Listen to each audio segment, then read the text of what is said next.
말씀 선포하겠습니다. 오늘 말씀의 제목은 재물이 많은 사람이란 제목으로 말씀을 전하도록 하겠습니다. 오늘은 성령 강림 후 20주 혼외구원 후식회 생명의 왕국에 관한 말씀입니다. 재물이 많은 사람을 통해서 영생을 얻는 방법이 무엇인지를 잘 가르쳐 주셨습니다. 17절 말씀부터 보시면 예수께서 길에 나가실새 한 사람이 달려와서 꿇어 앉아 묻자오되 선한 선생님이여 내가 무엇을 하여야 영생을 얻으리까? 라고 말씀하고 있습니다.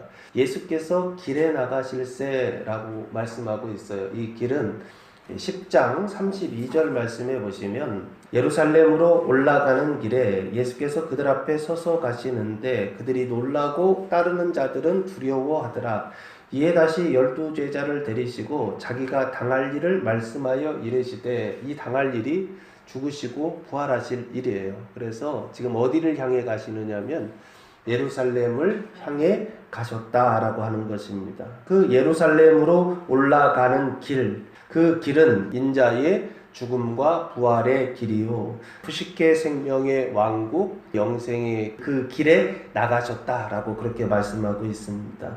예수님께서 그 길로 나가실 때 한 사람이 달려와서 꿇어 앉아 묻자오되 이름이 없어요. 그냥 한 사람이고 이 사람은 나중에 보면 재물이 많은 사람이다 라고 되어 있고 그 재물이 많은 사람을 부자다 그렇게 이제 말씀하고 있어요. 그래서 한 사람이 달려와서 꿇어 앉아 무릎을 꿇고 앉아 예수님께 묻자오되 질문을 합니다. 그 내용이 뭐냐면 선한 선생님이요 내가 무엇을 하여야 영생을 얻으리까? 영생에 관한 질문을 했어요. 근데 예수님에 관한 호칭이 뭐냐면 예수님이라 그렇게 부르지 않고 그리스도라 그렇게 부르지 않고 선생님이다 라고 그렇게 부르고 있어요. 이 선생님이라고 하는 단어는 디다스 칼로스라고 하는 단어를 사용했는데 가르치는 자, 교사라고 하는 뜻입니다. 그래서 그 당시에 가르치고 있었던 것은 하나님의 말씀을 가르치고 있었고 그 하나님의 말씀은 아직 신약이 없었어요. 예수님께서 가르치신 그 말씀이 나중에 기록된 게 신약이거든요. 그 당시에 가르쳤던 것은 구약을 가르쳤다. 그렇게 보면 이 선생님이라고 하는 호칭은 결국에 율법교사라고 하는 호칭과 같다라고 볼 수 있지 않을까 싶어요. 율법교사여 이렇게 부른 것입니다. 근데 앞에 선한이라고 하는 수식어가 붙었죠. 선한 율법교사, 선한 선생님이여 라고 그렇게 부르고 있습니다. 그러면서 선하다라고 하는 것은 예수님께서 율법을 하나님의 말씀을 잘 가르쳐 주시고 있다라고 하는 뜻인 것 같아요.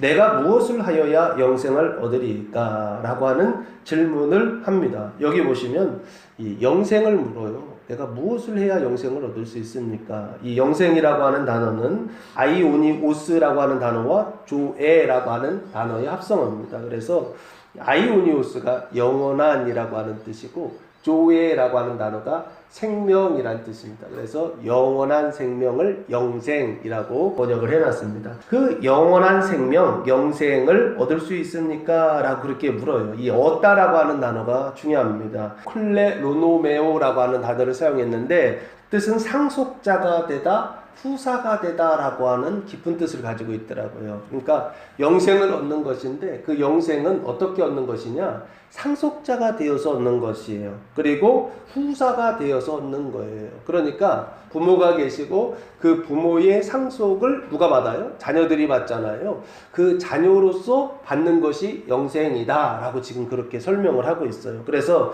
상속자가 되다, 후사가 된다 라고 했을 때 성경에서 이 단어를 어떻게 사용했는가 찾아봤더니 마태복음 5장 5절 말씀해 보시면 뭐를 얻느냐 이렇게 돼 있어요. 온유한 자는 복이 있나니 그들이 땅을 기업으로 얻을 것이다 하면서 이게 기업으로 얻는다 그렇게 돼 있죠. 기업으로 얻는 거예요.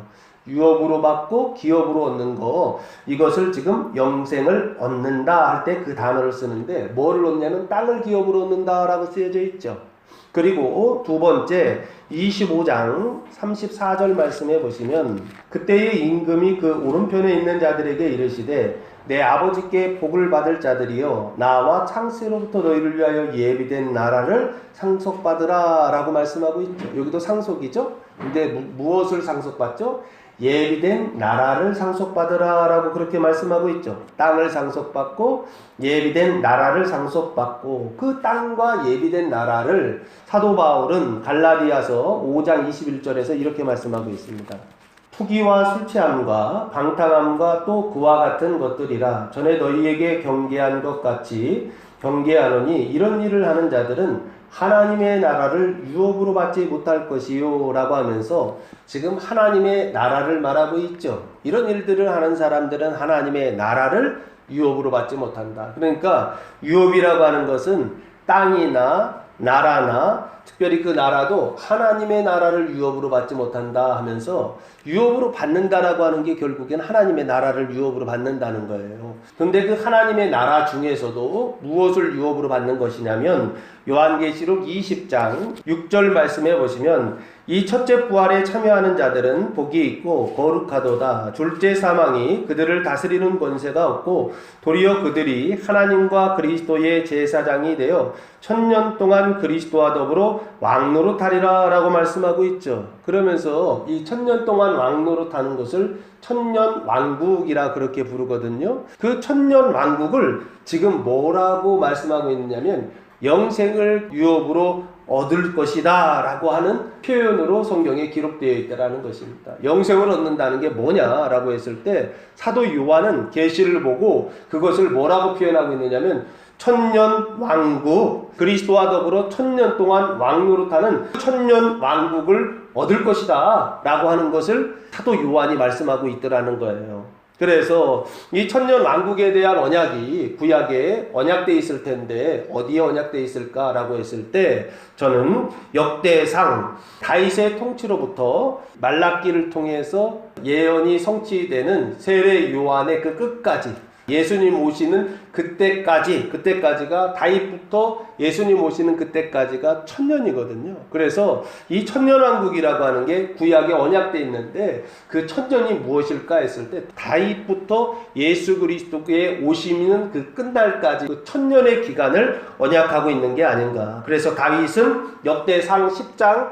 사울이 죽고 나서 다윗이 왕이 되는데 다윗이 왕이 되는 그 시점부터, 그게 BC 1000년경이거든요. 그 BC 1000년 그때부터 영생이 시작하고 그리고 예수님 오시기 바로 직전까지 그 영생이 완성되는 그것을 구약에다 언약해 놓으셨고 예수님이 오셔서 십자가에 달려 돌아가시는 이 길을 통하여서 그 영생을 성취하고 계시다라고 생각합니다. 그래서 여기 영생을 얻는다라고 했을 때 이 영생이라고 하는 것은 영원히 사는 것을 우리는 영생이라고 생각하지만 성경이 이야기하는 영생은 뭐냐면 영원한 생명을 유업으로 얻는 거예요. 그 영원한 생명을 유업으로 얻는 게 뭐냐라고 했을 때 하나님 나라를 유업으로 얻는 것이요. 그 하나님 나라를 유업으로 얻는 게 뭐냐라고 했을 때 1000년 왕국, 1000년 동안 그리스도와 함께 왕노릇하는 것이요. 그 1000년 동안 그리스도와 함께 왕노릇하는 게 뭐냐라고 했을 때 역대상 다윗의 통치부터 그리스도 오시기까지의 그 1000년 동안의 통치를 구약에서 아주 구체적으로 그림을 그려서 설명해주고 있더라는 거예요. 그럼 영생이라는 게 결국에는 뭘까요?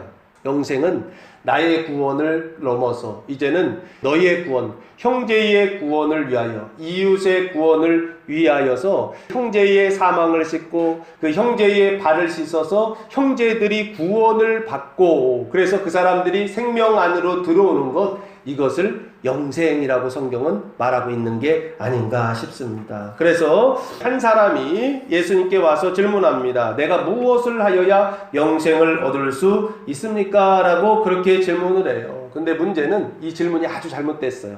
이 생각이 아주 잘못됐어요. 왜 잘못됐느냐면 이 생각은 영생을 얻을 수 있는 질문이 아니에요.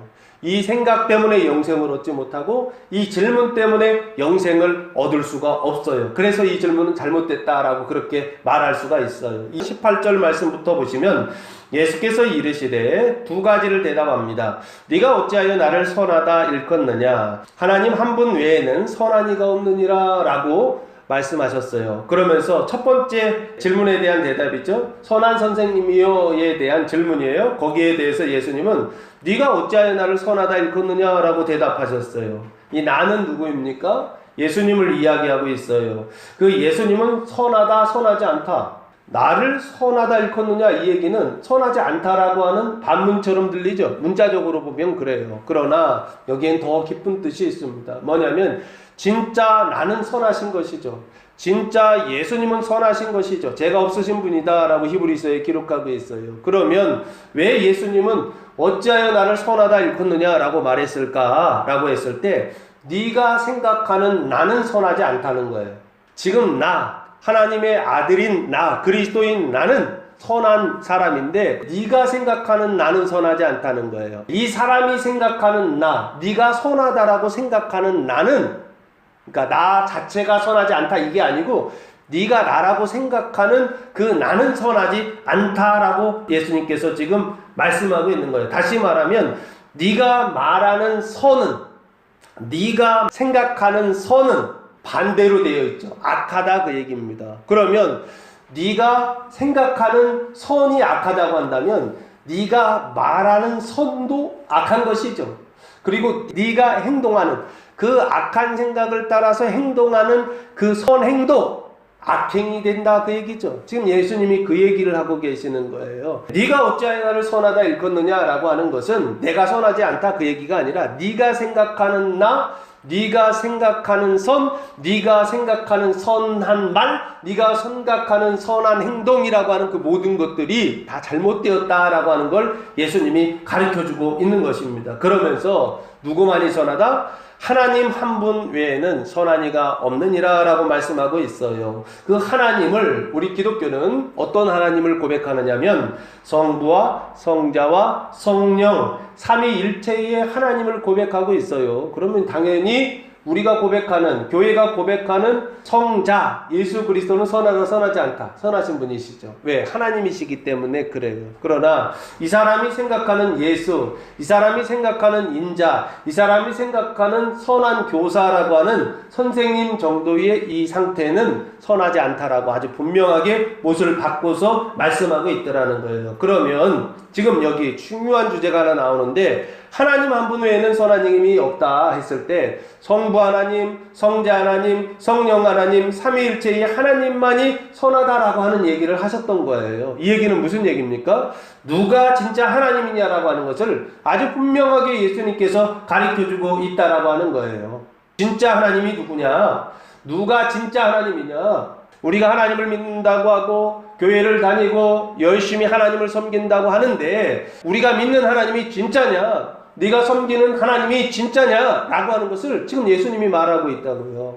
이 사람의 상태로 하나님을 믿는다고 한다면 이 사람의 상태로 예수님을 믿는다고 한다면 이 사람의 생각을 가지고 예수님을 믿는다고 한다면 영생을 얻을 수도 없고 실제로는 하나님을 믿는 것이 아니라 자기가 생각하는 하나님, 자기를 믿는 것이죠. 그래서 예수님께서 지금 아주 분명하게 하나님 한 분 외에는 선한 이가 없다라고 말씀하시면서 누가 하나님이냐라고 하는 그런 어떤 토론할 수밖에 없는 주제거리를 지금 아주 분명하게 주고 계시다라는 거예요.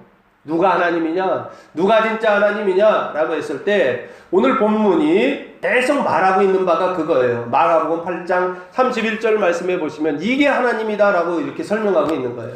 인자가 많은 고난을 받고 장로들과 대제사장들과 서기관들에게 버림받아 죽임을 당하고 사흘 만에 살아나야 할 것을 비로소 그들에게 가르치시되 하시면서 인자의 죽음과 부활에 대해서 말씀하고 있죠. 이걸 3번 말씀하세요. 8장에서 한번 말씀하시고 9장에서 30절, 9장 30절에서 두 번째 말씀하시고 10장 32절에서 세 번째 말씀하세요. 이 3번이나 말씀하신 이유는 뭐냐? 이게 그리스도고 이게 하나님이 하시는 일이고 이게 하나님이다 라고 하는 거예요. 그런데 지금 예수님께 찾아온 이 사람은 예수님에 대하여서 이렇게 생각하고 있지 않다라는 거예요.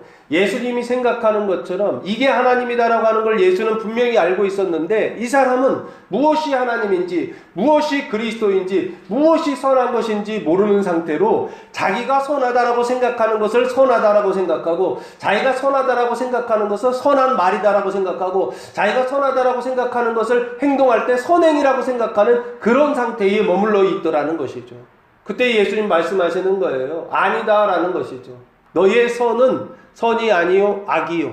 너의 선한 말은 선한 말이 아니라 악한 말이요. 너의 선한 행동은 선행이 아니라 악행이다라고 하는 것을 예수님께서 아주 분명하게 말씀해 주고 있더라고 하는 것입니다. 그래서 진짜 선은 무엇이냐? 사람이 가지고 있는 선, 너의 선이 진짜 선이 아니라 네가 생각하는 생각, 네가 생각하는 그 모든 것들, 사람들이 생각하는 모든 것들은 악하다라고 하는 것을 예수님 말씀하시면서 그 악한 생각 속에서 하나님을 믿는다는 거예요. 그 악한 생각 속에서 하나님을 섬긴다는 거예요. 그러면 그 믿음은 진짜 믿음일까요? 가짜 믿음일까요? 가짜 믿음이다 라고 하는 것을 예수님 가르쳐주고 있는 거예요.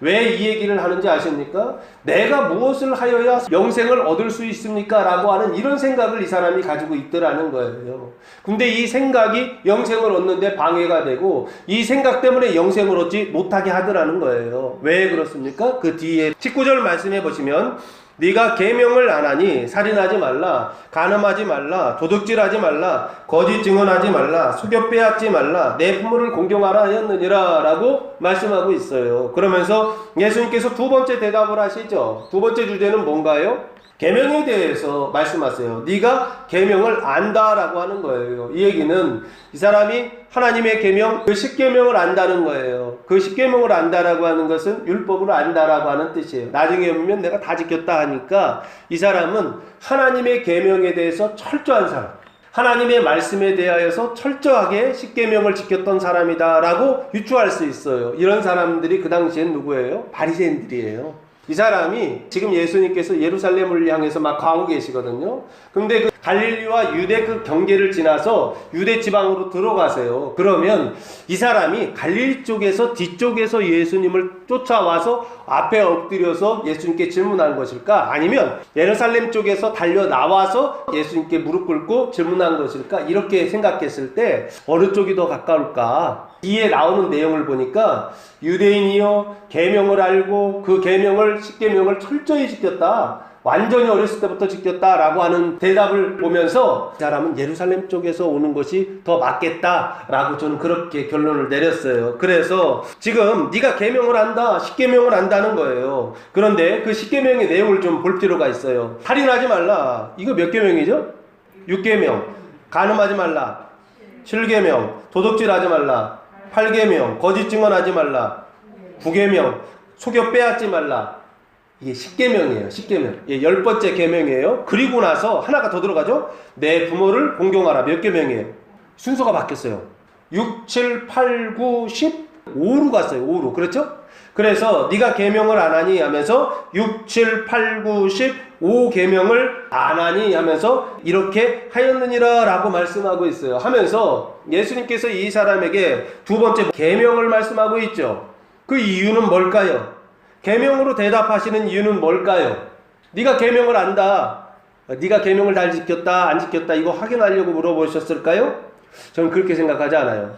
로마서 3장 20절 말씀해 보시면 계명의 역할이 나옵니다. 그러므로 율법의 행위로 그의 앞에 의롭다 하심을 얻을 육체가 없나니 율법으로는 죄를 깨달음이니라 라고 말씀하고 있어요. 율법은 무슨 역할을 한다?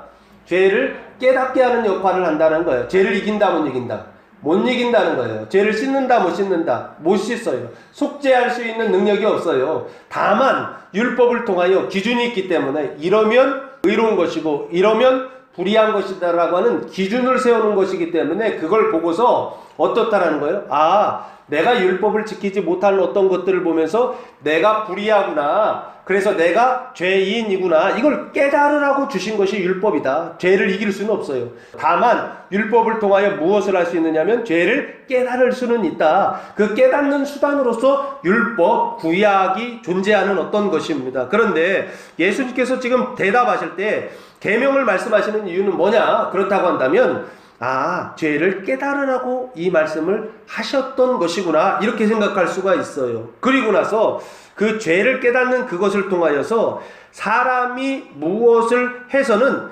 영생을 얻을 수 있다 없다, 이걸 지금 가르치시고 싶으셨던 거예요.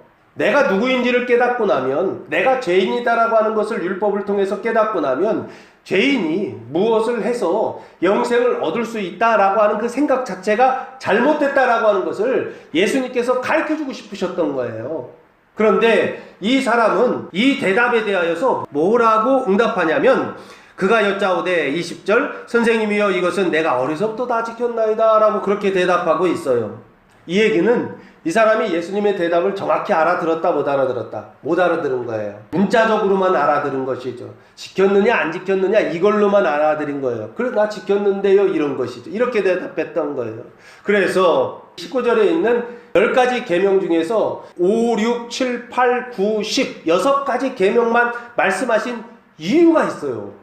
10계명은 10가지인데 앞에 거 4가지를 의도적으로 뺐어요. 그리고 나서 6가지의 계명만 예수님께서 지금 말씀하고 있어요. 이건 팩트죠?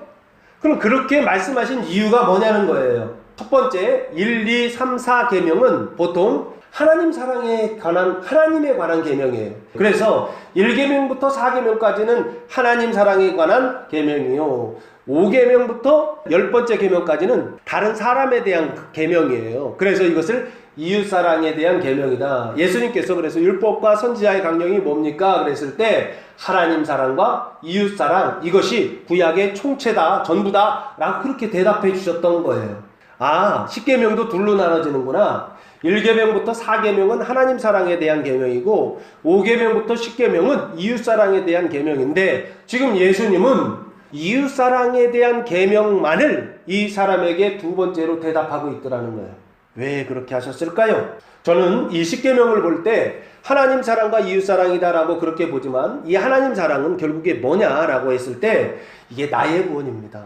10계명의 1계명부터 4계명 하나님 사랑의 계명은 나의 구원을 위한 계명이요. 그리고 5계명부터 10계명까지의 이웃 사랑의 계명을 너의 구원의 계명이다라고 그렇게 봅니다. 그래서 너라고 하는 것은 믿는 형제들과 믿지 않는 형제들의 구원이요. 그 믿는 형제들의 구원을 저는 몸의 구원이다라고 설명을 드리고 그리고 믿지 않는 형제들의 구원을 교회 밖에 있는 사람들을 얘기하기 때문에 삶의 구원이다라고 그렇게 설명합니다. 그래서 나의 구원은 칭의와 성화의 은총이라고 한다면 너의 구원은 완전과 영생, 영화의 은총이다 라고 그렇게 설명하고 있는 거예요. 그러면 좀 이해되시죠? 예수님께서 이 계명을 말씀하신 이유가 아주 분명하게 있는 거라고요.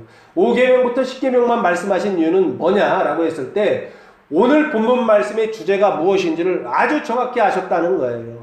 영생이라고 하는 것이 나의 구원을 넘어서 너의 구원, 형제의 구원, 그 형제의 사망을 씻어서 그 형제들이 구원을 받게 하고 이웃의 그 몸을 씻어서 그들이 칭의 구원을 받게 하는 그 은총을 영생이라고 한다고 한다면 예수님께서 지금 계명을 말씀하실 때 이 계명을 통하여서 무엇을 말하고 싶으신 것이냐라고 했을 때 이 영생의 은총이라고 하는 영생의 구원이라고 하는 아주 분명한 주제로 함축해서 그 율법만을 지금 말씀하고 있더라라고 하는 것입니다. 그래서 이것을 말씀하심으로 오늘 말씀이 아주 분명하게 영생에 관한 말씀이요 형제 구원에 관한 말씀이요 그래서 형제들의 발을 씻어서 사망을 씻어서 구원하게 하는 그 일에 그 영생을 유업으로 어떻게 받는지에 관하여서 그 방법을 예수님께서 이 사람에게 가르쳐주고 싶으셨다라고 하는 것입니다. 20절 말씀해 보시면 그가 여짜오되 근데 이 사람은 어떤 상태냐?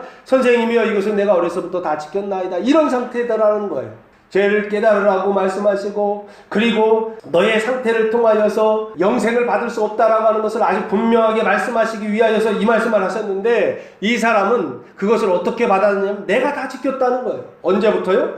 어려서부터 다 지켰다라고 그렇게 대답을 하더라는 것입니다. 이 내가 다 지켰다라고 하는 것은 율법을 어떻게 지킨 것입니까? 문자적으로, 종교적으로, 형식적으로 지켰다라고 하는 것을 말하고 있는 것 같아요. 그래서 이것을 사도 바울은 뭐라고 얘기하느냐면 로마서 9장 한번 보시면 이런 사람의 상태예요. 율법을 지키기는 지키는데 율법의 원래 정신을 따라서 하는 것이 아니라 죄를 깨달으라고 주신 것이거든요. 그래서 내가 누구인지를 알라고 주신 것인데 그건 깨닫지 못하고 나는 이 율법을 온전히 지켜서 영생을 받기에 합당한 사람이요 구원을 받기에 합당한 사람이다라고 하는 자만한 상태에 이 사람이 지금 도달해 있더라는 거예요. 왜 이런 문제가 발생하느냐라고 했을 때 이것을 로마서 9장 30절에서 32절까지 아주 분명하게 사도 바울이 이렇게 말하고 있습니다. 그런즉 우리가 무슨 말을 하리요? 의를 따르지 아니한 이방인들이 의를 얻었으니 곧 믿음에서 난 의요 이방인들은 구원받았다는 거예요. 의의 법을 따라간 이스라엘은 율법에 이르지 못하였으니, 율법에 이르지 못했다는 것은 의롭지 못하게 되었다, 구원받지 못했다는 얘기예요. 이유가 뭐냐면 32절 어찌 그러하냐, 이는 그들이, 이스라엘 사람들이 믿음을 의지하지 않고 행위를 의지함이라 부딪힐 돌에 부딪혔느니라 라고 말씀하고 있어요. 이게 근본적인 이유라는 거예요. 자기 행위를 통하여서 율법을 이루면 의에 이루고 구원에 이루고 영생을 받을 것이다 라고 이 사람들은 생각했다는 거예요. 내가 무엇을 하면 영생을 얻을 수 있을 것이다 라고 생각하고서 율법을 어떻게 해요? 열심히 준행하고 하나님을 섬겼다라고 하는 것입니다. 그 하나님을 섬기는 행위 중에는 율법을 준행하는 행위 여러 가지가 있지만 제사를 드리는 것도 마찬가지입니다. 하나님의 절기를 지키고 제사를 지키고 어떤 윤리적인 도덕적인 행위, 종교적인 행위, 형식적인 행위, 이런 일들을 통하여서 영생을 얻을 수 있다, 칭의 이롭게 하심을 받을 수 있다 라고 하는 생각을 가지고 있었다는 거예요. 그래서 사도 바울은 뭐라고요?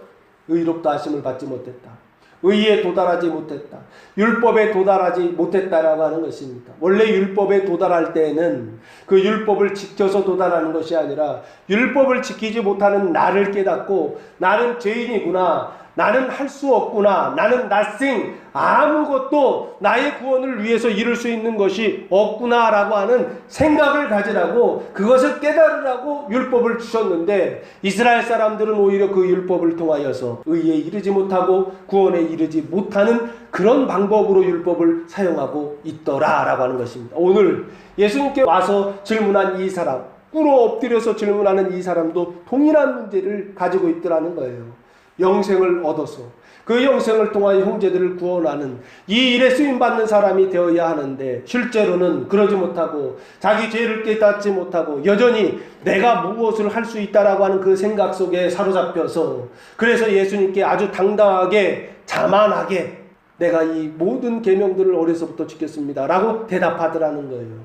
이것을 성경에서는 뭐라고 얘기하냐면 율법주의자라고 그렇게 얘기합니다. 그래서 이 율법주의자들을 예수님이 마태복음 23장에서 이렇게 말하고 있어요. 27절 말씀해 보시면, 화 있을진저 외식하는 서기관들과 바리새인들이여, 회칠한 무덤 같으니 겉으로는 아름답게 보이나 그 안에는 죽은 사람의 뼈와 모든 더러운 것이 가득하도다 라고 말씀하고 있어요. 회칠한 무덤이라고 되어 있죠. 그래서 이게 화장하는 거 회칠한다 그러잖아요. 얼굴 하얗게 한다, 이거하고 똑같은 거예요. 겉은 회칠해서 아름답게 꾸미지만 그러나 그 속은요, 그 속사람은요, 그 마음은 사망의 상태에 있는 것이죠. 그래서 무덤이니까 그 무덤 안에 사망이 있거든요.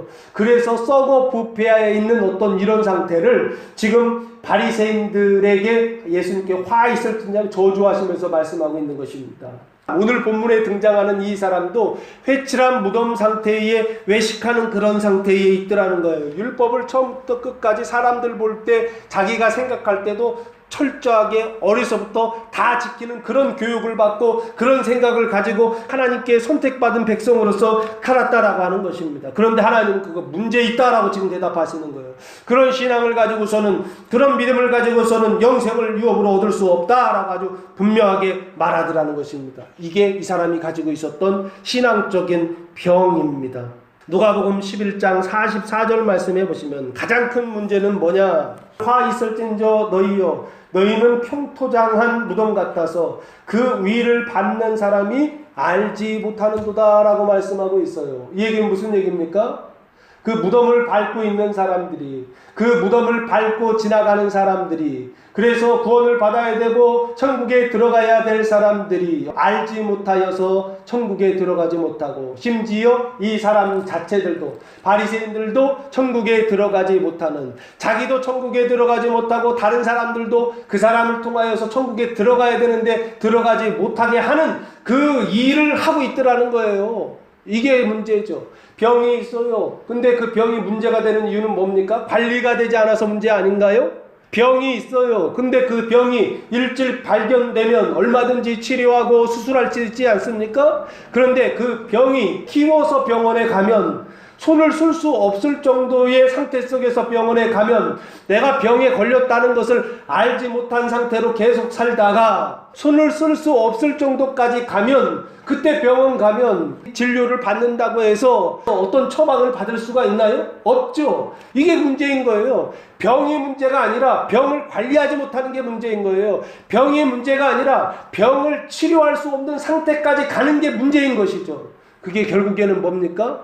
알지 못한다는 거예요. 마음의 병을 알지 못하고, 생각의 병을 알지 못하고, 믿음의 병, 신앙의 병을 알지 못하는 상태에 있었던 사람, 그 사람이 바로 오늘 예수님 앞에 무릎을 꿇고 와서 내가 무엇을 하여야 영생을 얻을 수 있습니까? 라고 아주 당당하게 질문했던 사람의 상태였다라고 하는 것입니다. 그래서 치료하지 못하고 죽음에 이르는 병, 이 병을 예수님께서 분명하게 아시고 나서 21절에 이렇게 진단하시고 처방하십니다. 예수께서 그를 보시고 사랑하사 이르시되, 그를 보시고 사랑스러운 눈으로 보셨다는 것입니다. 그러면서 이렇게 말씀하십니다.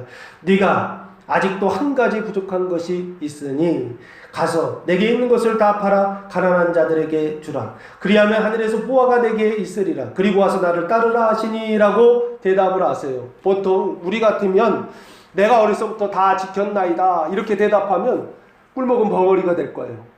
아무 말도 대답하지 못할 거예요. 왜? 내가 다 지켰다는데, 내가 믿는다고 하는데, 내가 안다고 하는데 우리가 거기 대고서 뭐라고 얘기할 수 있겠어요? 근데 예수님은 어떻게 해요? 그 사람이 뭐가 문제일지를 정확히 아시고 계세요. 그래서 한 가지를 더 던지세요. 그건 뭡니까? 내용은 이거예요. 네게 있는 것들 다 팔아 가난한 자들에게 주라는 거예요. 그러면 너는 어떻게 되는 것입니까? 내가 가지고 있는 소유를 다 팔아서 가난한 사람한테 줬어요. 그럼 나는 뭐가 되는 거예요? 가난한 자가 되는 것이죠. 거지가 되는 것이죠. 그래서 너는 가난한 자가 되라라고 말씀하시는 거예요. 이 얘기는 이 사람이 할 수 있는 일인가요? 없는 일인가요? 할 수 없는 일을 지금 시키시는 거예요. 그리하면 하늘에서 보화가 내게 있으리라 라고 그렇게 말씀하고 있어요. 그러면 예수님께서 이러시는 거예요. 계명은 다 지켰다는데 지금 할 수 없는 일을 또 지금 요구하신 거예요. 왜 이렇게 요구하신 걸까요? 왜 예수님께서 이렇게 말씀하신 걸까요? 예수님은 늘 우리에게 이렇게 하세요.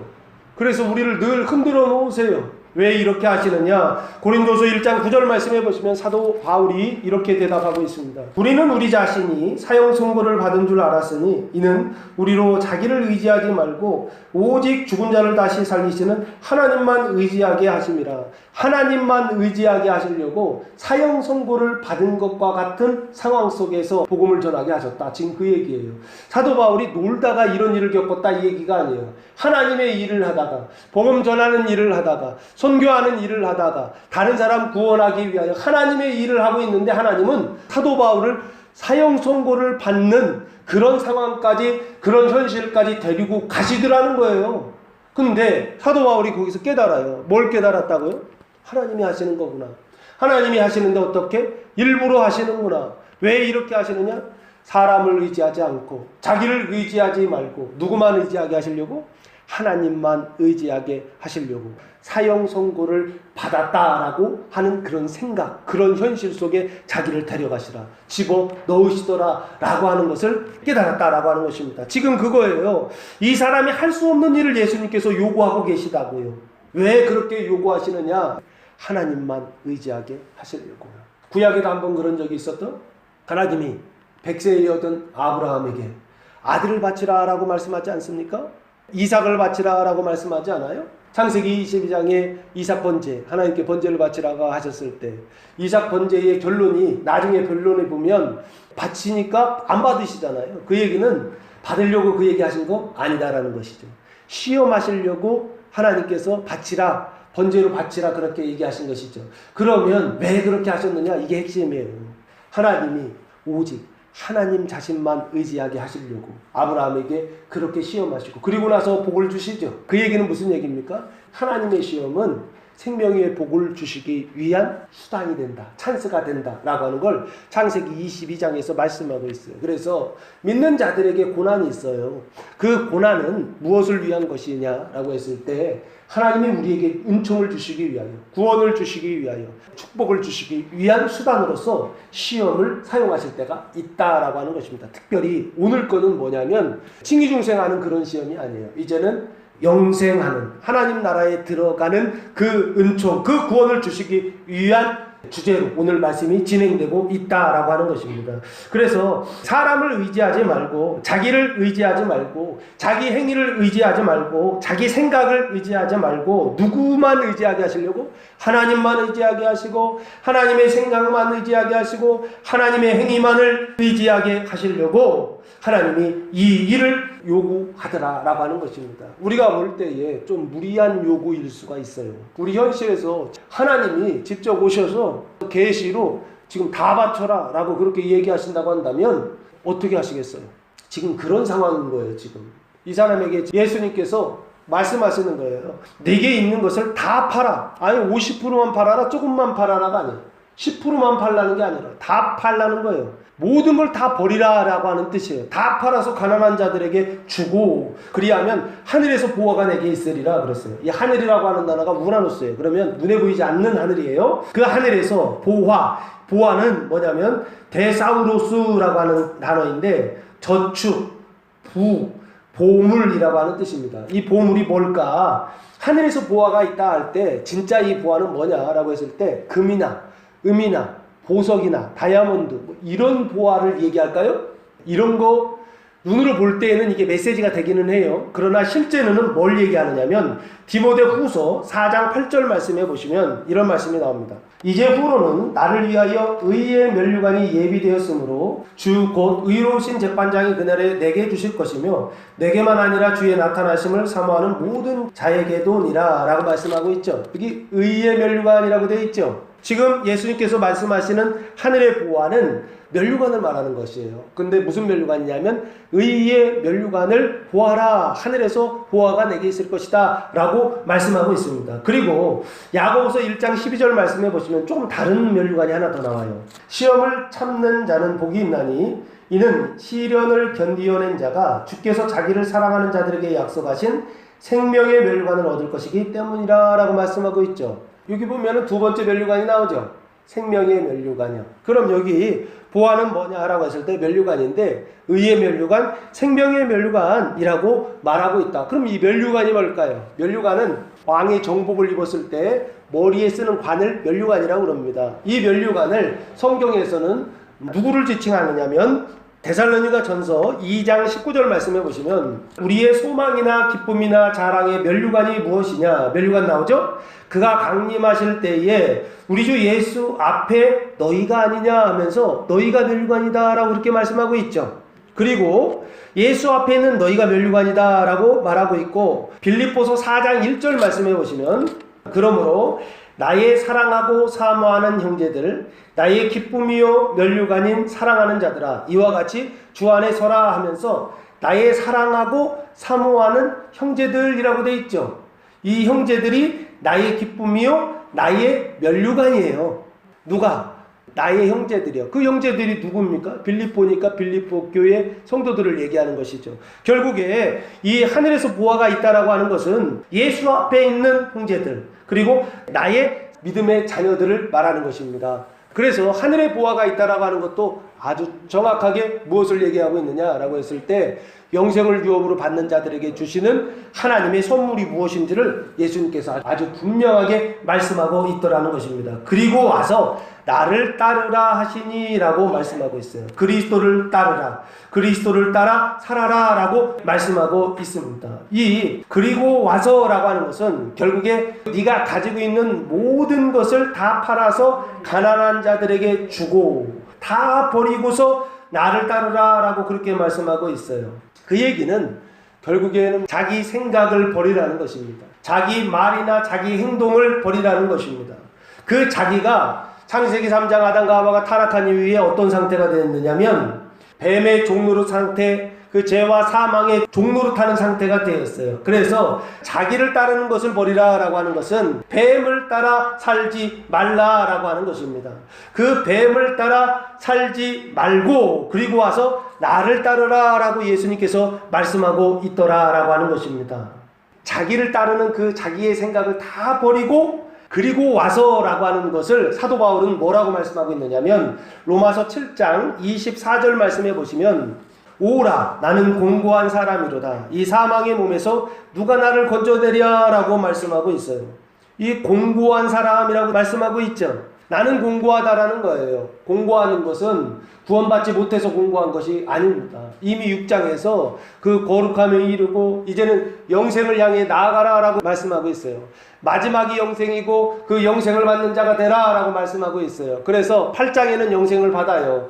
6장에서 거룩함을 받고 8장에서 영생을 받고 그 7장에 있는 사람의 상태를 지금 설명하고 있다고요. 자기 구원의 완성에 이르렀는데 다른 사람 형제의 구원의 그 과정에서 어떤 일이 일어나느냐, 영생을 아직 받지는 못했고 영생을 받기 위하여 나아가는 7장의 과정 속에서 어떤 일들을 경험하게 되느냐라고 했을 때 이 오라 나는 공고한 사람이로다 라고 하는 이런 느낌을 갖게 되고 이런 상태에 처하게 되더라 라고 하는 것입니다. 왜 그러느냐, 이 공고한 상태에 들어가는 이유가 뭐냐면 형제의 구원, 몸의 구원을 위하여서 그 육신, 그 죄의 법을 따르는 것을 버려야 된다라고 하는 것을 아주 분명하게 말씀하고 있는 것입니다. 나는 이제는 더 이상 육신의 법을 따라 죄의 법을 따라 살질 않아요. 그런데 나와 한 몸인 형제들이 육신의 법, 죄의 법, 사망의 법을 따라 살아요. 그래서 몸이 구원받기 위해서는 내가 그걸 씻어내야 돼요. 그 사망을 씻어주어야 돼요. 그 씻어주는 그 상태를 오라나는 공고한 상태다라고 그렇게 말씀하고 있다고요. 그리고 와서 나를 따르라 라고 했을 때 자기의 것을 다 버리고 나를 따라야 된다는 것입니다. 자기의 생각을 다 버리고 나를 따라야 된다라고 하는 것입니다. 나의 구원을 위하여 얘기하는 게 아니라 영생을 얻기 위하여서는 자기 생각을 다 버려야 된다는 것입니다. 그리고 나서 주님을 따른다, 그 주님을 따른다라고 하는 것, 그것을 그리스도를 따라 살아라 라고 하는 말씀인데, 그리스도를 따라 산다라고 하는 것을 로마서 8장 11절에서 이렇게 말씀하고 있습니다. 로마서 8장 11절 말씀해 보시면 예수를 죽은 자 가운데서 살리신 이의 영이 너희 안에 거하시면 그리스도 예수를 죽은 자 가운데서 살리신 이가 너희 안에 거하시는 그의 영으로 말미암아 너희 죽을 몸도 살리시리라 라고 말씀하고 있죠. 여기 뭐를 살린다고 말씀하고 있어요? 너희 죽을 몸이라고 되어 있죠. 그 너희 죽을 몸이 나와 너를 말하는 것입니다. 그 형제를 한 몸이라고 그래요. 그 한 몸 된 그 형제들을 죽을 몸, 그 사망의 몸을 살리셔서 부활하게 하셔서 그리스도의 몸 된 교회가 부흥하는 것을 성경이 이렇게 말씀하고 있는 것입니다. 나를 따르라 라고 하는 것은 그리스도를 따라 살아라는 것이요, 그리스도를 따라 산다라고 하는 것은 죽을 몸도 살리는 형제의 구원, 그 영생을 말하고 있는 것입니다. 예수님께서 그걸 요구하고 계시는 거예요. 이 사람에게 다 팔고 네가 가지고 있었던 그 재물 다 팔고, 근데 실제적으로 이걸 문자적으로 받아들이면 안 돼요. 이것을 단순히 네가 가지고 있는 재물 팔아라 이걸로 받아들이면 안 돼. 이건 메시지예요. 재물을 파는 것처럼 네가 가지고 있는 소유를 팔아야 된다는 겁니다. 내가 가지고 있는 소유가 뭐예요? 네가 가지고 있는 생각이요. 네가 가지고 있는 그 푸시케 사망의 생각을 버려야 된다는 걸 예수님 말씀하고 있다고요. 그리고 무엇을 따라? 주님의 생각, 하나님의 영의 생각, 푸시케 생명의 생각을 따라서 살아야 된다는 거예요. 그때서야 뭐가 된다고요? 몸이 구원을 받고 형제들이 구원을 받는 영생을 유업으로 얻게 될 것이다 라고 하는 걸 예수님께서 말씀하고 있다는 것입니다. 근데 문제는 뭐냐면 22절 예수님의 이 요구에 대하여 이 사람의 반응이 나옵니다. 그 사람은 재물이 많은 고로 이 말씀으로 인하여 슬픈 기색을 띠고 근심하며 가니라 라고 말씀하고 있어요. 재물이 많았다라고 되어 있죠. 이 재물이라는 단어가 크테마라고 하는 단어인데 획득, 자산, 소유라고 하는 뜻입니다. 그래서 이 소유를 재물이라고 물질적인 것으로 환산한 것인데, 소유는 물질적인 것만 있는 게 아니죠. 우리의 마음이나 생각, 이것도 소유란 말이에요. 우리의 감정, 이런 것도 소유죠. 그 마음의 상태, 그 감정의 상태, 이것이 나는 내 거라고 생각한다고요. 근데 나의 상태, 그 뱀의 상태, 그것을 어떻게 하느냐면 가지고 있으면 안 된다고요. 근데 이 사람은 어떻게 해요? 재물이 많은 거로 했을 때, 재물은 소유가 많은 거로, 이 말씀으로 인하여 예수님의 벌이라고 하는 그 말씀으로 인하여 슬픈 기색을 띠고 근심하며 갔다라고 말씀하고 있습니다. 이 슬픈 기색이라고 하는 것은 미워하는, 싫은, 언짢은, 우울하게 하다라고 하는 뜻을 가지고 있어요. 그러니까 얼굴에 우울한 표정을 가지고 그러면서 마음으로는 근심하며 예수를 떠나갔다라고 그렇게 말씀하고 있는 것입니다. 예수님께서 영생의 처방약을 처방하시고 먹으라 말씀하셨는데 이 사람은 그 약을 먹었다 먹지 않았다? 먹지 않았다는 거예요. 그래서 먹지 않고 떠나가니까 영생의 길로 간 것이 아니라 영벌의 길로 나아가더라는 것입니다. 여기서 우리가 문자적으로 얽매이면 안 됩니다. 이 사람이 가지고 있는 재물이라고 해서 이 사람이 가지고 있는 어떤 것을 눈에 보이는 것으로만 국한시키면 안 되고 눈에 보이지 않는 것을 이 사람이 가지고 있다고요. 그 사람의 생각을 가지고 있다고요. 그 사람의 말을 가지고 있다고요. 그 사람의 행동을 가지고 있다고요. 그래서 이 사람은 뭐라고 생각하고 있었느냐면 내가 무엇을 하면 영생을 얻을 수 있다라고 하는 생각을 가지고 있다고. 이걸 버려야 된다고. 내가 할 수 있다라고 하는 생각을 버려야 된다라고 하는 것입니다. 내가 해야 된다라고 하는 생각을 버려야 된다는 것입니다. 내가 한다라고 하는 생각을 버려야 된다라고 하는 거예요. 이것은 진리가 아니고 거짓이다라고 하는 것입니다. 마치 해가 동쪽에서 떠서 서쪽으로 졌을 때 우리 눈으로 볼 때는 해가 움직이는 것처럼 보이지만 그러나 과학자들은 뭐라고 합니까? 지구가 움직인다라고 하지 않습니까? 거기에 대하여 우리가 대적하거나 정말 그럴까 의심하거나 반대하거나 그렇게 얘기합니까? 안 하죠. 마찬가지라고요. 예수님께서 지금 진리를 말씀하고 있다고요. 네가 무엇을 할 수 있다라고 하는 생각, 네가 스스로 구원할 수 있다라고 하는 생각, 네가 뭘 한다라고 하는 생각. 우리가 여기서 살아가면서 우리 눈으로 볼 때는 오늘 예배당에 왔잖아요. 내가 왔다고 생각하지 않습니까? 이 생각들이 이 사람의 생각이었고 또한 우리의 생각이라고. 내가 율법을 지키고 내가 하나님의 말씀을 읽고 내가 기도를 하고 내가 하나님을 섬기고 내가 하나님께 예배하고 내가 하나님께 무엇을 한다라고 하는 이 생각이요. 이게 태양이 동쪽에서 떠서 서쪽으로 진다라고 하는 체험과 동일한 체험입니다. 이건 가짜라고요. 이건 거짓이라고요. 진짜는 무엇이 하는 것이냐라고 했을 때 내가 하는 것이 아니라 하나님이 하신다라고 하는 것이 진리요. 예수님이 말씀하시고 싶으셨던 것입니다. 영생을 얻는 첫 번째 방법은 뭐냐? 내가 해야 된다는 생각을 버려야 된다는 것입니다. 내가 할 수 있다라고 하는 생각을 버려야 된다는 것입니다. 내가 한다라고 하는 생각을 버려야 된다는 것입니다. 이것은 거짓이기 때문에 그렇습니다. 내가 하는 것이 아니기 때문에 그렇습니다. 이게 너무 힘들어요. 내가 할 수 있다라고 하는 생각을 버린다라고 하는 것 자체가 너무 힘들어요. 그리고 하나님이 하신다라고 하는 생각을 갖는다라고 하는 게 너무 힘들어요. 그래서 내가 하는 것이 아니구나, 하나님이 하시는 거구나, 이걸 아는 사람이 구원받은 사람입니다. 내가 예수를 믿고 구원받았다고 하면서 아직도 내가 하고 있다, 내가 할 수 있다, 내가 하는 것이다 라고 생각을 가지고 있다고 한다면 이거 구원받지 못한 것입니다. 분명하게 생각하고 계셔야 돼요. 많은 사람들이 내 교회 다니고 내가 입으로 예수를 믿는다고 하면 그러면 그냥 구원받는다라고 생각해요. 그러나 감리교회 웨슬리 목사님이 회심하면서 뭐라고 얘기하냐면 회심 이전에 나는 구원받지 못했었다라고 아주 분명하게 편지에 써서 기록하고 있어요. 왜 그렇게 기록하고 있습니까? 속았었다는 거예요. 나는 구원을 받았었다라고 하는 생각에 사람들의 가르침에 속았었다라는 거예요. 감리교회는 1년에 한 번씩 웨슬리 회심 기념성회를 매년 5월 24일 날 합니다. 왜 하는지 아세요? 너희도 속지 말라는 것입니다. 내가 무엇을 하여 영생을 얻을 수 있다. 내가 무엇을 하여 의에 이를 수 있다. 내가 무엇을 하여 구원에 이를 수 있다. 내가 한다라고 하는 이 생각 속에, 이 착각 속에, 이 거짓 속에 사로잡혀 살지 말라는 것입니다. 그래서 영생을 얻는 첫 번째 방법은 이 생각을 버리는 것입니다. 내가 해야 된다라고 하는 생각을 버리는 것입니다. 내가 무엇을 해서 영생을 얻을 수 있다라고 하는 생각을 버리는 것입니다. 그래서 성경 읽기 할 때 첫 번째 방법이 뭐냐? 생각하지 말고 읽어라 라고 말씀드렸던 거예요. 생각하면 그 생각이 성경을 읽기를 방해해요. 생각을 하면 할수록 성경이 모순덩어리예요. 말도 안 되는 내용들이 너무나 많이 들어있어요. 왜? 내 생각하고 성경의 내용하고 달라서 그래요. 반대로 돼 있어서 그래요.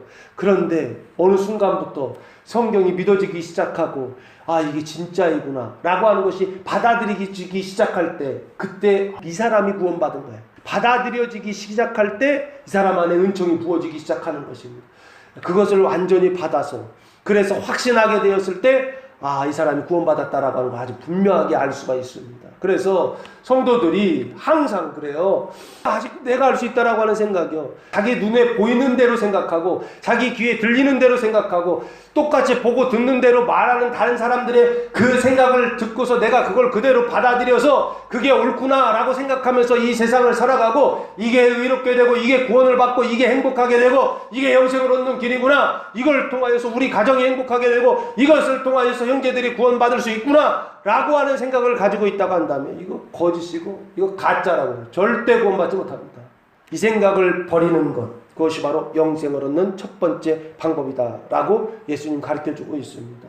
내가 무엇을 해야 영생을 얻을 수 있다라고 하는 있다고 생각하는 자는 오히려 영생을 버리고 근심하며 예수를 떠나갔던 것처럼, 마찬가지로 우리도 내가 무엇을 해야 영생을 얻을 수 있다라고 하는 이 생각을 가지고 신앙생활하고 있다고 한다면 오히려 영생을 버리고 근심하며 영벌을 향해 나아가는 사람이 될 것입니다. 영생을 얻는 첫 번째 방법은 내가 무엇을 해야 된다라고 하는 생각을 버리는 것, 이게 첫 번째 길이다라고 하는 생각을 가지시고 자기 생각을 부인하고 주님을 따를 수 있는 성도들 되셔서 영생을 얻는 성도들 되시길 예수님의 이름으로 축복합니다. 두 번째는 23절 말씀 보시면 예수께서 둘러보시고 제자들에게 이르시되 재물이 있는 자는 하나님의 나라에 들어가기가 심히 어렵도다 하시니라고 말씀하고 있어요. 이제는 이 사람은 이미 떠나갔어요. 그 주위에 누가 있었냐면 제자들이 있었어요. 그래서 대상이 제자들에게 지금 말씀하시는 것입니다. 재물이 있는 자는, 소유가 있는 자는 하나님의 나라에 들어가기가 심히 어렵도다라고 그렇게 말씀하고 있어요. 그러면 무소유는 하나님 나라에 들어갈 수 있나요? 여기 단어가 좀 하나 바뀌었죠? 하나님의 나라다라고 그렇게 바뀌었죠? 주제가 영생이거든요. 그러면 이 하나님의 나라는 영생의 나라를 얘기하는 겁니다. 하나님의 나라는 조금 더 포괄적으로 여러 가지 은총이 있어요. 칭의의 은총, 중생의 은총, 거룩함의 은총, 영생과 영화의 은총까지 있거든요. 근데 지금 주제는 영생이에요, 영생. 그러니까 예수님께서 이 영생과 하나님의 나라가 다른 게 아니다, 이런 뜻으로 지금 같이 사용하시는 거예요. 혼용하면서 사용하시는 거예요. 하나님 나라가 영생이에요. 그렇게 보시면 됩니다. 그래서 하나님 나라 들어가기가 심히 어렵다. 그냥 어려운 게 아니에요. 심히 어렵다는 얘기를 하세요. 그 얘기는 무슨 얘기예요? 거의 들어갈 수 없다, 그 얘기예요. 완전히 불가능한 건 아니고 거의 들어갈 수 없다라고 하는 것이에요. 99.9% 들어갈 수 없다라고 하는 얘기를 하세요. 그러면 이걸 문자적으로 보면 그럼 무소유는 들어갈 수 있다, 가난한 자는 들어갈 수 있다, 이 얘기인가요? 문자적으로 보시면 안 된다 계속 말씀드리는 거예요. 내가 돈을 얼마나 가지고 있느냐, 1억을 가지고 있느냐, 10억을 가지고 있느냐, 100억을 가지고 있느냐, 이건 상대적인 거란 말이에요. 얼마나 가지고 있느냐, 이걸 얘기하고 있는 게 아니에요. 여기서 말하는 소유는 자기 생각을 얘기하는 거예요. 자기 생각이요. 실제적으로는 내가 무엇을 하면 영생을 얻을 수 있다라고 하는 그 자기 생각을 가지고 있는 자는 하나님 나라에 들어가기가 쉽지 않다는 거예요. 그래서 그 생각을 가지고 있지 않은 무소유, 물질적인 무소유 말고 그 생각을 가지고 있지 않다라고 하는 무소유는 하나님 나라에 들어가기가 쉽겠죠. 이렇게 생각하시면 됩니다. 24절 말씀해 보시면 제자들이 그 말씀에 놀라는지라 예수께서 다시 대답하여 이르시되 얘들아 하나님의 나라에 들어가기가 얼마나 어려운지 하시면서 제자들이 그 말씀에 놀랐다라고 말씀하고 있죠. 그 말씀할 때 로고스라고 하는 단어입니다. 놀랐다는 거예요. 경악했다라고 하는 단어입니다. 예수께서 다시 대답하여 이르시되 다시 한번 반복해서 말씀하세요. 이유는 뭘까요? 강조하시는 거예요. 얘들아, 이 얘들아라고 하는 단어가 테크논이라고 하는 단어인데 뜻은 어린이, 자식이라고 하는 뜻입니다. 그런데 이 자식이라고 하는 단어가 성경에서 조금 특별하게 좀 사용되고 있어요. 마가복음 7장 27절 말씀을 보시면 예수께서 이르시되 자녀로 먼저 배불리 먹게 할지니 자녀의 떡을 취하여 개들에게 던짐이 마땅치 아니하니라 라고 말씀하고 있어요. 여기 자녀의 떡 하면서 자녀 얘기하고 있죠. 이 자녀가 테크논이라고 하는 단어예요. 이 자녀는 누구입니까? 문자적으로 보면 이스라엘 백성들, 이스라엘 하나님의 자녀들을 얘기해요. 그러나 신앙적으로 봤을 때는 믿고 구원받은 하나님의 자녀들을 말하고 있는 것입니다. 그래서 이것을 하나님의 자녀다라고 그렇게 말하고 있는데, 이 하나님의 자녀를 사도 바울은 뭐라고 말하고 있느냐면 로마서 8장 14절 말씀해 보시면 하나님의 자녀를 이렇게 표현하고 있어요. 무릇 하나님의 영으로 인도함을 받는 사람은 곧 하나님의 아들이라 라고 말씀하고 있어요. 여기 보시면 하나님의 아들이라고 되어 있죠. 하나님의 자녀를 하나님의 아들이라고 표현하면서 이 하나님의 아들, 하나님의 자녀는 하나님의 영으로 인도함을 받는 사람들이다 라고 되어 있어요. 이 하나님의 영으로 인도함을 받는다는 게 무슨 뜻이냐면 자기 생각을 따라 살아가는 것이 아니라 하나님의 영, 그 영의 생각을 따라 살아가는 자를 하나님의 자녀다라고 그렇게 말씀하고 있어요. 그럼 이걸 문자적으로 보면 안 되죠. 이거 신앙적으로 보셔야 된다고요. 하나님의 자녀된 자들아 이렇게 보셔야 된다고요. 영의 인도함을 받는 자들아, 받아야 되는 자들아 이렇게 보셔야 옳습니다. 그래서 얘들아, 하나님의 나라에 들어가기가, 영생에 들어가기가 얼마나 어려운지 까다로운지 25절 낙타가 바늘기로 나가는 것이 부자가 하나님의 나라에 들어가는 것보다 쉬우니라 하시니 하면서 비교하고 있죠. 그러면서 비유로 말씀하고 있는 거예요. 낙타가 바늘기로 들어가는 것 한번 상상해 보세요. 낙타가 바늘기 조그만 구멍에 들어간다고 생각해 보세요. 이거 가능해요, 불가능해요? 불가능한 일이죠. 그런데 부자가 하나님 나라에 들어가는 것보다 쉽다는 거예요. 이게 그 얘기는 부자가 하나님 나라에 들어가는 것도 불가능하다 그 얘기죠. 그런데 어떻게 불가능하다? 더 불가능하다 그 얘기죠. 그래서 이거예요. 낙타가 바늘기로 들어가는 것은, 낙타도 공간이죠. 이 불가능하다라고 하는 건 큰 공간이 작은 구멍으로, 작은 공간으로 들어갈 때 불가능하다 이런 뜻이잖아요. 공간에서 공간으로 들어가는 게 불가능하다 이 얘기를 하고 계시다고요. 3차원에서 3차원 들어가는 거 이것도 불가능한데, 근데 여기요, 부자가 하나님 나라에 들어가는 것은 어떤 차원을 얘기하느냐? 4차원, 정신적인 차원, 혼적인 차원에서의 통과를 얘기하고 있다고요. 자기의 생각에서 하나님의 생각으로 들어가는 것을 지금 얘기하고 있다고요. 자기의 생각을 따라 살아가는 사람이 그 생각을 씻어내고 하나님의 생각을 따라 살아가는, 영의 생각을 따라 살아가는 거기 들어가는 것, 이것보다도 쉽다 얘기는 이 얘기가 더 어렵다는 얘기죠. 낙타가 바늘기 들어가는 것은 부자가 하나님 나라 들어가는 것에 이렇게 비교를 해봤을 때 훨씬 쉬운 일이요. 그 얘기는 뒤에 있는 일이 훨씬 어렵다는 거죠. 불가능한 일인데 더 불가능하다는 얘기를 지금 말하고 있다고요. 그만큼 어렵다는 거죠. 3차원에서 공간으로 들어가는 것도 불가능하지만 4차원에서 4차원으로 생각이 바뀌는 건 더 어렵다는 것이죠. 사람의 생각이 바뀌고 사람의 마음이 바뀌고 사람의 그 혼의 상태, 생각의 상태가 바뀐다는 거, 부식계 사망이 부식계 생명으로 바뀌는 것은 낙타가 바늘기로 들어가는 것보다 더 어렵다라고 하는 것을 예수님께서 지금 비유적으로 비교하면서 가르쳐주고 있는 것입니다. 그래서 26절 말씀에 제자들이 매우 놀라 서로 말하되 라는 건 제자와 제자가 서로 말했다는 거예요. 제자들끼리 말합니다. 그런즉 누가 구원을 얻을 수 있는가 하니, 이 대답을 얻고 싶으셨던 거예요. 누가 구원을 얻을 수 있는가? 구원을 얻을 수 있는 사람이 있다 없다? 아무도 없다라고 하는 이 결론에 도달하게 하시려고 예수님께서 계명 지켰느냐 물어봤던 것이고, 재물 팔아서 나눠주라 말씀하신 것이고, 낙타가 바늘기로 들어가는 거 지금 그 얘기를 하셨던 거예요. 이 얘기를 하신 이유와 목적이 뭐냐라고 했을 때 누가 구원을 받을 수 있는가? 그러면 아무도 없다라고 하는 결론, 머리가 하얘지는 것이죠. 아무도 없구나, 사람이 무엇을 해서는 구원을 받을 수 없구나 라고 하는 요 상태에 도달하게 하시려고 예수님께서 지금 여기까지 진행시켜 오신 것입니다. 그래서 27절 말씀해 보시면 예수님께서 그 제자들을 보시면서 이렇게 대답하세요. 해답을 주시죠. 예수께서 그들을 보시며 이르시되 사람으로는 할 수 없으되 하나님으로는 그렇지 아니하니 하나님으로서는 다 하실 수 있느니라. 이 얘기하고 싶으셨던 거예요. 사람으로는 할 수 없다라고 하는 것입니다.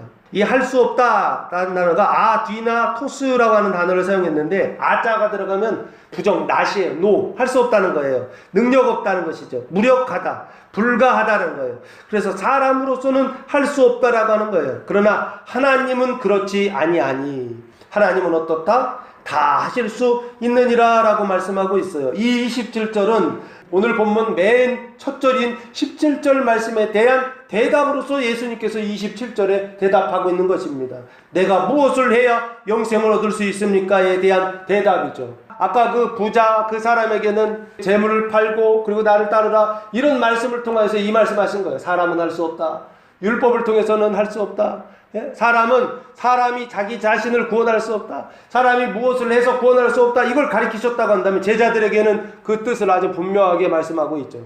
사람은 사람을 구원할 수 없고 오직 누구만이 구원할 수 있다. 하나님만이 구원할 수 있다라고 하는 것을 말씀하고 있는 것입니다. 왜 사람이 사람을 구원할 수 없다? 죄와 사망의 종노릇하기 때문에 그렇습니다. 사람의 생각, 그 죄와 사망의 종노릇하는 생각 속에 있기 때문에 그 생각 속에서 하는 그 모든 선한 것은 예수님 보실 때의 악한 생각이요. 그 사람이 의롭다 하는 것은 그것은 불의한 생각이요. 그 사람이 사랑하는 것은 그것은 어떤 것이다? 가증한 것이죠. 내가 사랑하는 것 있잖아요. 내가 좋아하는 것 있잖아요. 그 육신의 사랑, 그 육신의 생각은 주님 보실 때에 다 악하다, 사망이다 라고 하는 거기에 속지 말라는 것입니다. 그것을 따라 살면 영생을 얻는 것이 아니라 영벌에 들어가게 될 것이다, 처하게 될 것이다 라고 하는 것을 성경이 끊임없이 말씀하고 있는 것입니다. 그래서 영생을 얻는 두 번째 방법은 뭐냐? 오직 하나님만 하실 수 있다는 생각을 가져야 합니다. 사람이 할 수 있다는 생각은 버리고, 이게 첫 번째죠. 두 번째는 오직 하나님만이 하실 수 있다라고 하는 생각을 가질 때 우리는 영생을 유업으로 받을 수 있고, 그래서 그리스도의 몸된 교회가 구원을 받을 수 있고 부식계 생명의 왕국이 튼튼하게 세워질 수 있고 우리 가정이 구원을 받을 수 있는 것입니다. 내가 구원받고 남편이 구원받고 자녀들이 구원받고 형제들이 구원받고 이 모든 일들이 무엇을 통해서?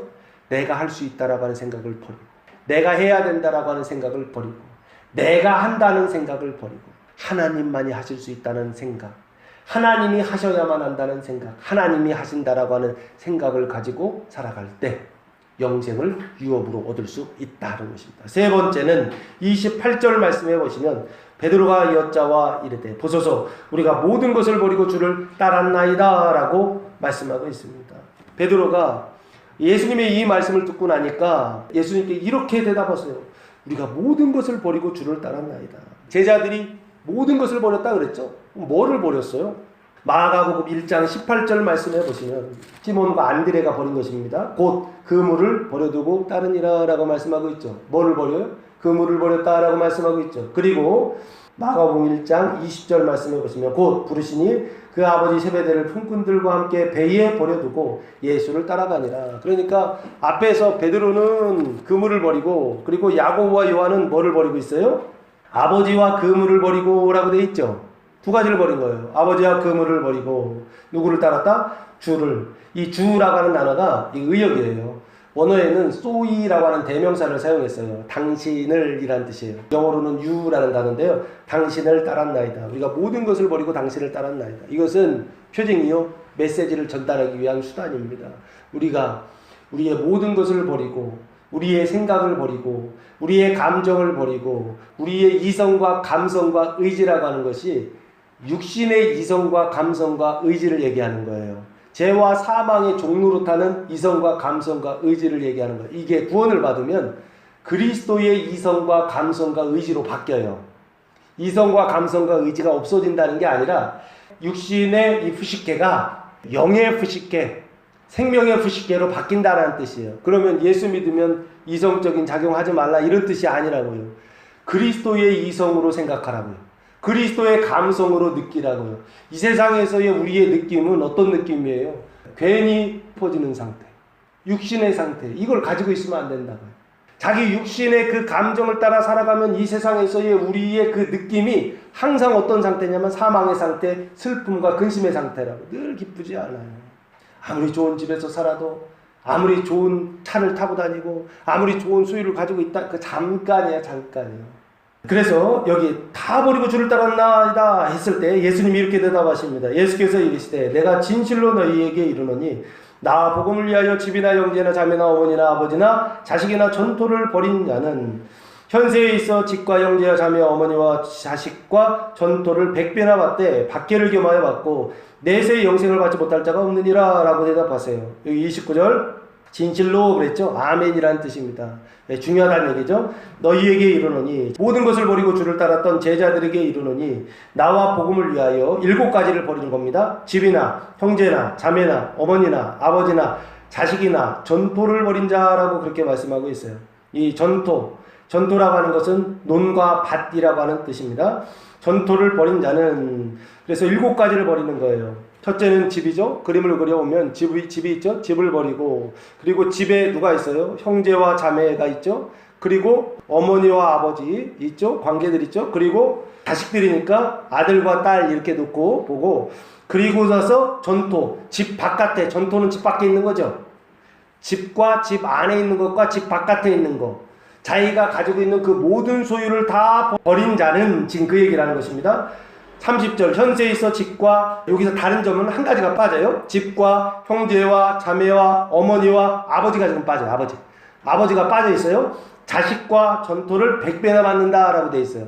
아버지만 빠져 있어요. 이게 왜 빠져 있는지, 의도적으로 빠져 있는지 이건 저도 모르겠어요. 근데 아버지가 지금 빠져 있어요.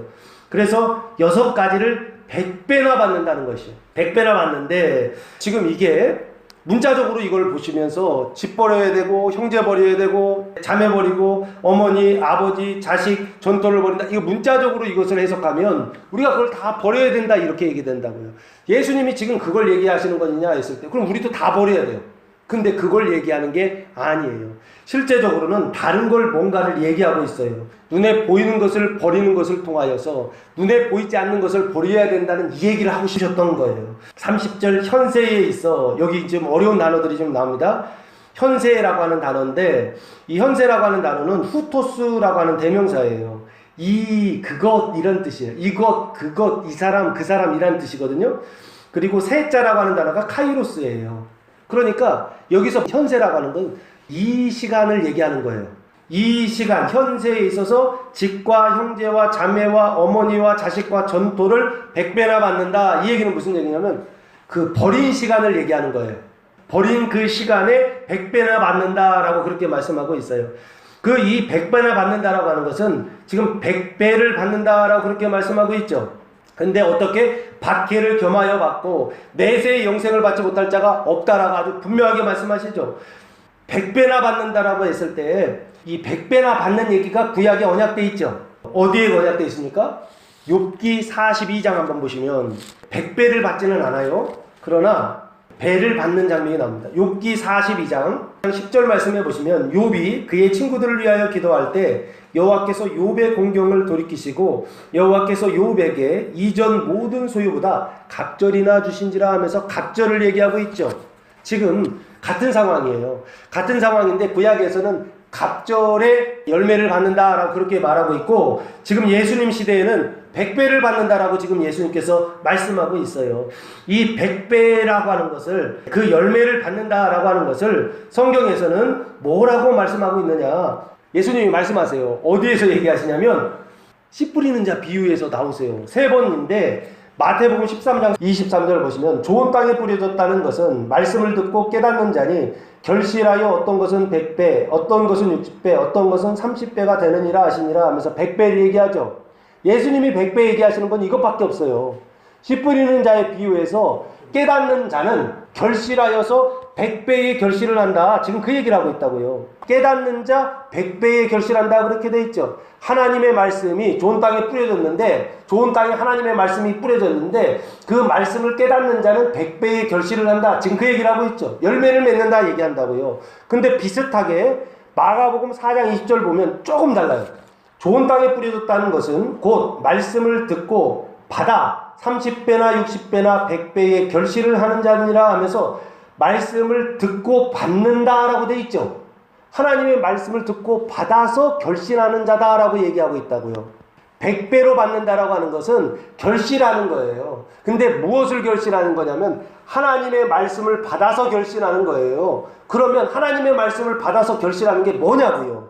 누가복음 8장 15절 말씀해 보시면 좋은 땅에 있다는 것은 착하고 좋은 마음으로 말씀을 듣고 지키어 인내로 결실하는 자다라고 말씀하고 있죠. 여기는 100배 안 나오죠? 앞에 비유 얘기하실 땐 나와요. 비유 때는 100배 얘기가 나오는데 비유를 설명하실 때는 안 나와요. 인내로 결실하는 자, 인내하는 자라고 지금 말씀하고 있다고요.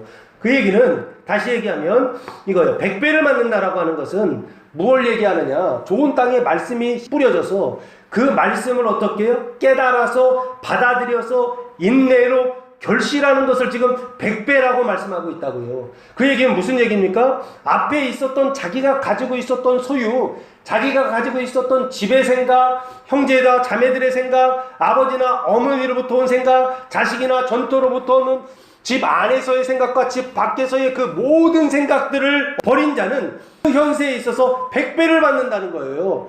무슨 100배를 받는 것입니까? 말씀을 받아들이고 깨달아서 결실해서 뭐가 달라지는 거예요? 낙타가 바늘기 들어가는 변화를 얘기하는 게 아니라 부자가 천국에 들어가는 것과 같은 우리 정신이 후식계 사망이 후식계 생명으로 바뀌는 그 100배의 결실을 하게 된다라고 하는 걸 성경이 말씀하고 있더라라고 하는 것입니다. 이것을 사도 바울이 아주 분명하게 이렇게 얘기하고 있어요. 로마서 7장 4절 말씀 보시면 그러므로 내 형제들아 너희도 그리스도의 몸으로 말미암아 율법에 대하여 죽임을 당하였으니 이는 다르니 곧 죽은 자 가운데서 살아나신 이에게 가서 우리가 하나님을 위하여 열매를 맺게 하려 함이라 하면서 열매 얘기하고 있죠. 아까 몇 배의 결실? 100배의 결실, 100배의 열매를 얘기하고 있죠. 지금 사도 바울도 7장에서 열매를 얘기하고 있다고요. 근데 무슨 열매를 얘기하냐면 100배의 열매, 이것만 빠져있지 똑같은 열매를 얘기하고 있더라라고 하는 것입니다. 그 열매를 맺기 위하여서 무엇을 해야 되느냐? 로마서 7장에서 얘기하고 싶은 게 그거예요. 열매를 맺어야 되는데 그 열매를 맺지 못하는 이유가 뭐냐면 6절이에요. 6절. 7장 6절 말씀해 보시면 이제는 우리가 얽매였던 것에 대하여 죽었으므로 율법에서 벗어났으니 이러므로 우리가 영의 새로운 것으로 섬길 것이요 율법 조문의 묵은 것으로 아니할지니라 라고 말씀하고 있죠. 율법의 생각을 따라서 하기 때문에 어떻게 한다는 거예요? 열매를 맺지 못한다는 거예요. 율법 조문의 묵은 것으로 생각하기 때문에 열매를 맺지 못한다라고 지금 말씀하고 있는 것입니다. 그럼 율법을 따라서 율법 조문의 묵은 것을 따라서 살기 때문에 그 생각을 따라 살기 때문에 열매를 맺지 못한다고 한다면 이것을 조금 더 구체적으로 뭐라고 얘기하냐면 로마서 8장 6절 말씀해 보시면 육신의 생각은 사망이요 영의 생각은 생명과 평안이니라 라고 말씀하고 있죠. 이게 무슨 얘기입니까? 율법 조문을 따라 율법을 따라 살아가는 것을 육신의 생각이라고 얘기하고 있다고요. 육신의 생각을 따라서 살아가기 때문에 열매를 맺지 못하는 거구나. 육신의 생각을 따라 살아가기 때문에 100배의 결실을 못하는 거구나. 육신의 생각을 따라 살아가기 때문에 영생을 얻지 못하는 거구나 라고 하는 것을 사도 바울은 아주 분명히 알고 있었다라는 거예요. 후식계 생명의 왕국이 건설되지 못하는 이유가 뭐냐? 육신의 생각을 따라서 살아가기 때문에 그렇습니다. 그리스도의 몸된 교회가 부흥하지 못하는 이유가 뭐냐? 육신의 생각을 따라서 율법 조문을 따라서 살기 때문에 그렇다라고 하는 것입니다. 내가 예수 믿고 구원받았다고 한다면 그 구원의 방식대로 형제들이 구원받기 위하여 몸이 구원받기 위하여 내가 무슨 생각을 따라야 되느냐? 육신의 생각을 따라서는 안 된다는 것입니다. 영의 생각을 따라서 살아야 된다라고 하는 것입니다. 그 영의 생각을 따라 살아갈 때 그때 어떤 일이 일어나느냐? 결실하는 일, 열매를 맺는 일들이 일어나는데 그 열매가 맺히기 전에 나타나는 현상이 바로 박해를 겸하여 받는다라고 말씀하고 있어요. 이 박해를 겸하여 받는다라고 하는 게 뭐냐라고 했을 때 로마서 7장 23절 말씀해 보시면 이런 현상이 나타납니다. 내 지체 속에서 한 다른 법이 내 마음의 법과 싸워 내 지체 속에 있는 죄의 법으로 나를 사로잡는 것을 보는도다 라고 말씀하고 싸운다는 거예요. 두 가지가 싸우는 거예요. 내 지체 속에서 한 다른 법이 있죠. 이게 육신의 법이에요. 내 지체 속에 있는 그 육신의 법, 육신의 생각이 내 마음의 법, 이 마음의 법이 22절 내 속사람은 하나님의 법을 즐거워하되 이 하나님의 법과 싸운다는 거예요. 그러니까 사람의 생각과 육신의 생각과 영의 생각이 싸운다는 그 얘기를 하는 것입니다. 영생을 유업으로 받기 위하여, 우리 가정이 구원받기 위하여, 형제들이 구원을 받고, 남편이 구원받고, 아내가 구원받고, 자녀들이 구원받고, 부모가 구원받는 이런 역사들이 일어날 때, 그 열매들이 맺혀질 때 무슨 일이 일어나냐? 생각과 생각의 싸움, 믿음과 믿음의 싸움, 갈등과 분열이 일어나더라는 것입니다. 그러면 그것은 좋은 것이다, 나쁜 것이다.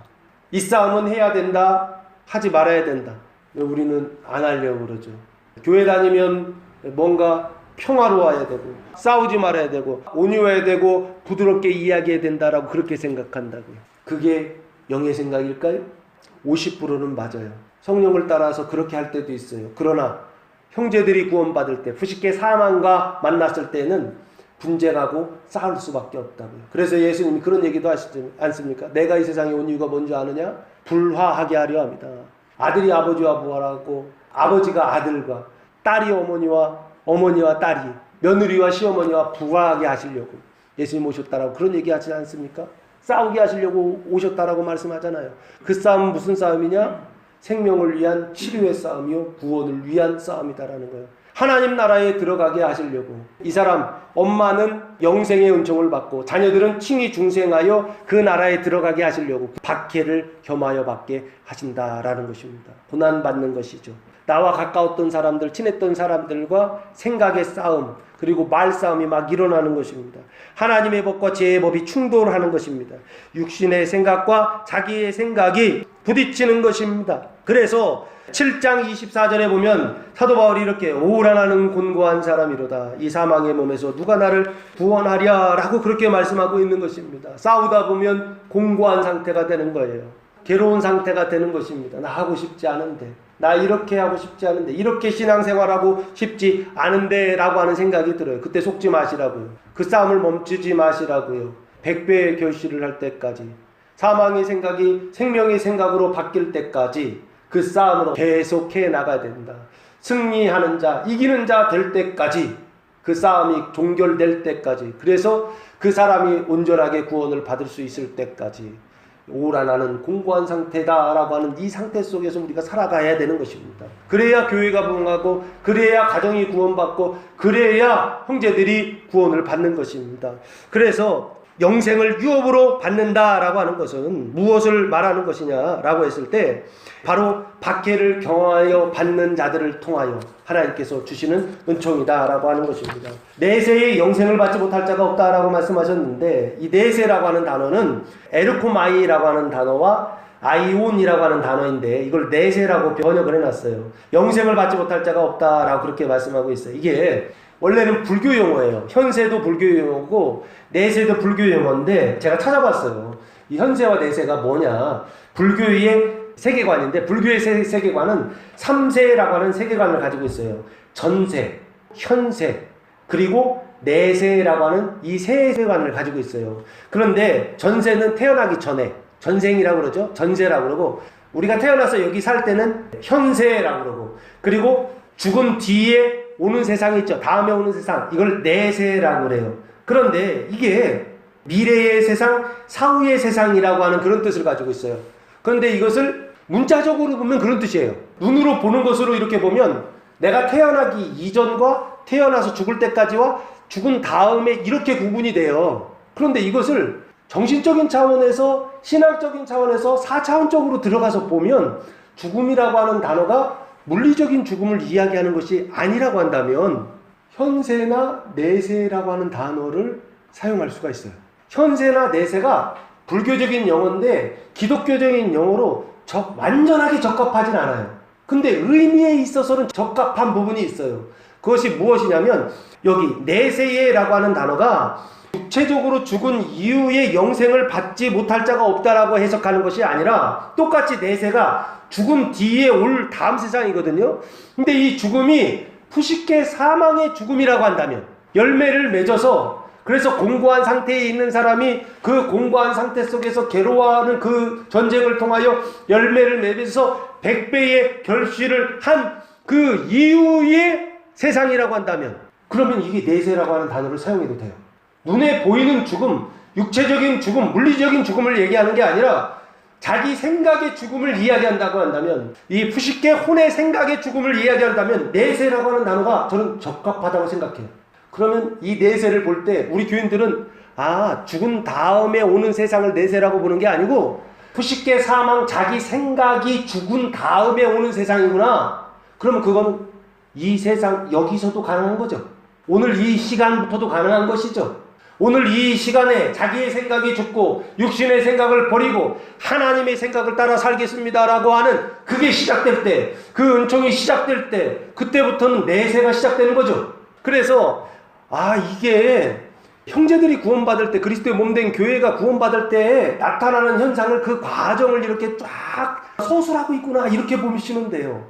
이런 과정을 거치는 거구나, 이런 싸움의 과정을 거치는구나. 그래서 결국에 어떻게 된다고요? 그 사람이 100배의 열매가 되고 구원을 받았을 때 결국에는 영생을 받지 못할 자가 없느니라. 반드시 받게 된다는 거예요. 어디서요? 여기 있어요. 푸시케 생명의 왕국이 건설될 것이요, 그리고 주님의 몸된 교회가 부흥하게 될 것이요, 그리고 형제들의 발을 씻어서 온 가족이 구원을 받는 인과 기도의 역사들이 나타날 것이다 라고 하는 것을, 반드시 받을 것이다 라고 하는 것을 반어적으로 예수님께서 표현하고 있는 것입니다. 31절 말씀해 보시면, 그러나 먼저 된 자로서 나중되고 나중된 자로서 먼저 될 자가 많으니라 라고 말씀하시면서, 먼저 된 자라고 되어 있죠. 프로토스라고 하는 단어인데 최상의 시작, 이런 뜻입니다. 이 먼저 된 자가 누구일까 했을 때 앞에 22절에 근심하며 떠나간 자 있죠. 먼저 왔는데 근심하며 떠나간 자, 먼저 그 영생의 길을 갔는데 근심하며 떠나간 자 있었죠. 그 사람이요, 자기 생각을 마지막까지 버리지 못한, 그 마지막 자기 생각을 버리는 그 마지막에 그 시점에서 버리지 못하고 다시 영벌로 돌아간 사람, 이 사람이 먼저 된 자로서 나중되고 가장 나중되고, 그리고 나중된 자로서, 이 나중된 자들은 모든 것을 버리고 주를 따르는 자를 얘기합니다. 그 사람들이 바로 그 당시에는 제자들이었죠. 그 형제들의 발, 그 사망을 씻어서 말씀을 씻어주는 자, 그 제자들, 나중된 자로서 먼저 될 자가 많으니라. 영생, 하나님의 나라를 유업으로 받을 자가 많을 것이다 라고 말씀하고 있습니다. 사랑하는 성도 여러분, 2000년 전에도 마찬가지이지만 지금도 마찬가지입니다. 교회에 얼마나 먼저 왔느냐, 이 중요하지 않습니다. 내 신앙이 모태 신앙이다, 이거 중요하지 않습니다. 중요한 것은 자기의 생각을 버리고 주를 따르는 자, 하나님의 생각을 가지고 하나님의 생각을 따르는 자, 섬기는 자, 이 사람이 영생을 유업으로 받는다라고 마지막으로 말씀해 주셨습니다. 영생을 얻는 마지막 방법은 뭐냐? 육신의 모든 생각을 버리고 영의 생각을 따르는 자가 영생을 유업으로 받는다라고 말씀하셨습니다. 사랑하는 성도 여러분, 이번 주간 주님께서 우리를 푸시케 생명의 왕국에 들어가게 하실 때 내가 무엇을 해야 된다라고 하는 생각을 버리고 오직 하나님께서 하신다, 하나님의 생각을 따라, 영의 생각을 따라 영생을 유업으로 받고 하나님 나라에 들어가는 한 주간 되시기를 예수님의 이름으로 축원합니다. 기도하겠습니다. 사랑과 은혜가 풍성하신 아버지 하나님, 감사와 찬송과 영광을 올려드립니다. 이번 주간 주님께서 우리 혼의 구원, 푸시케 생명의 왕국에 들어가게 하실 때 육신의 생각을 버리고 영의 생각을 따라 영생을 유업으로 받고 하나님 나라에 들어가는 교회와 성도들 되게 하옵소서. 이제는 우리 주 예수 그리스도의 은혜와 하나님 아버지의 무한하신 사랑하심과 성령의 교통하심이 사랑하는 성도들 머리에와 가정에와 교회 위에 이제부터 영원토록 함께 하시기를 간절히 축원하옵나이다. 아멘.